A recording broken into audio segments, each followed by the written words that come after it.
નમસ્કાર, આપ જોઈ રહ્યા છો જેકેએસ ન્યૂઝ ગુજરાતી। વાત કરીએ તો સાંતલપુર અગરિયાઓના આમરણ ઉપવાસનો મામલો સામે આવ્યો છે। આડેસર વન વિભાગની કચેરી બહાર રણમાં મીઠું પકવવા પ્રવેશની માંગ સાથે ઉપવાસ પર બેઠા છે અગરિયાઓ। 8 દિવસથી ઉપવાસ પર બેઠેલા અગરિયાની ધીરજ ખૂટી છે। અગરિયાઓ દ્વારા સાંતલપુરથી ગાંધીનગર સુધી પગપાળા યાત્રાની તૈયારી દેખાડી છે, ત્યારે રણમાં મીઠું પકવવાની માંગ સાથે અગરિયાઓ ટ્રેક્ટરમાં મીઠું ભરી કરશે પગપાળા યાત્રા।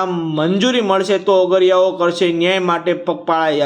રોજગારી અમારી છીનવાઈ ગઈ છે, જેથી પરિવાર ન્યાય માટે રજડી રહ્યો છે। અગરિયાઓએ જણાવ્યું હતું, સાચા અગરિયા બહાર છે, જ્યારે ખોટા અગરિયા રણમાં પ્રવેશ આપ્યાના વિડીયો વાયરલ કરી અમને બદનામ કરતા હોવાના અગરિયાઓએ આક્ષેપ કર્યા છે।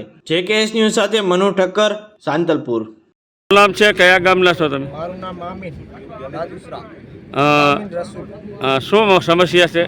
અમારી સમસ્યા એ છે કે અમે 8 દિવસ થયા ધરણા ઉપર બેઠા છીએ, કોઈ ન્યાય મળ્યું નથી। ખોટા આગરિયાના વિડીયો બનાવીને વાયરલ કરે છે કે આગરિયાને ન્યાય મળી ગયો છે, અમને કોઈ ન્યાય મળ્યું નથી। સાચા આગરિયા બેઠા છે અને ખોટા આગરિયા રણમાં છે, ખોટા વિડીયો વાયરલ કરી અને અમાને બદનામ કરે છે, અમારા સાચા આગરિયાને બદનામ કરે છે। અમે તો 8 દી ત્યાં ધરણા ઉપર જ છીએ, તમને કોઈ ન્યાય નથી મળ્યો? તો તમારી લડત? અમારી લડત ચાલુ જ છે। શું નામ છે અને કયા ગામના? ગામ રાજુસરા, ધુરાભાઈ નંદરાભાઈ રાઠોડ। શું માગણીઓ છે?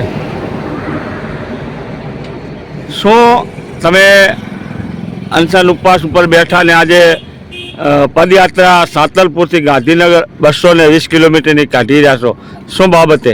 કારણ કે અમને કુટુંબ સહિત ભૂખ મરો ચાલી રહ્યો છે, અમારું રણ છીનવી લીધેલું છે અને અમને રોજીરોટી અમારી છીનવી લીધી, અમારા કુટુંબ સહિત અત્યારે બધા બહાર રખડી રહ્યા આમના, કોઈ અમને કોઈ ન્યાય મળતો નથી, ન્યાય આપતા નથી।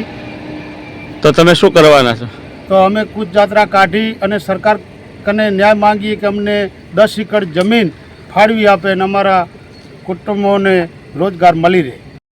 બીજી સમસ્યા એ છે સાહેબ કે જે અગરિયા નથી એમને અગરિયા તરીકે અંદર દાખલ પ્રવેશ કરી દીધા છે અને જે અગરિયા સાચા છે એમને આવવા દેતા નથી। તો શું માગણી? અમને 10 એકર જમીન આપે એ અમારી માંગણી છે અને અગરિયાને સાચી હકીકત જૂના અગરિયા પેઢી પરંપરાથી કરતા આવે એ બારે રગડે છે, જે નથી કરતા એ અગરિયા અંદર પ્રવેશ કરી રહ્યા છે। આજે અમે અગરિયા ભાઈઓ જાહેર કરીએ છીએ કે કૂચ યાત્રા સાંતલપુરથી ગાંધીનગર સુધી પગપાળા યાત્રા કુટુંબ પરિવારો સાથે કરવાના છીએ। ટ્રેક્ટરમાં મીઠું ભરી અને છેક ગાંધીનગર સુધી અમારી કૂચ યાત્રા થશે, જેથી અમારે ન્યાય નથી મળ્યો, એટલે બધા આગરિયા ભાઈઓએ અમે નક્કી કર્યું છે। કેટલા પરિવારો? 1200 પરિવારો છે સાંતલપુર તાલુકાના વિસ્તારના ગામોના થઈને। ક્યારે પદયાત્રા કાઢશો? ત્યાં આજે કાલે તો પરમથી સમાન ટાઈમ મળે એટલે અમે અરજી આપવાના છીએ। પ્રમોશનનો મને મળે પાટણ જિલ્લામાંથી મહેસાણા અને ગાંધીનગર 3 જિલ્લામાં પ્રમોશન માંગવાના છીએ।